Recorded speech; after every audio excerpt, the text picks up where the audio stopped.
Rousey நீ திரும்பி ஆடுறது தெரிஞ்ச கூட்டம் அல்லுமே மாதிரி ஆட்டக்காரன்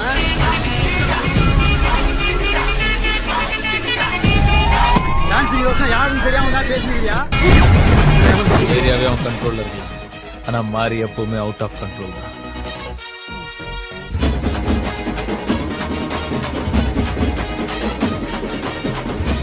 இனிமே ஜெயிக்க முடியாது பயந்து போய் விளையாடுறீங்களாங்க? ஏய் சங்கர் புடுவேன் நான் கேட்கிற தோக்குறத பத்தி யோசிக்கணும். அரை மண்டே அடிச்சு திறந்து விட போறோம் பாரு.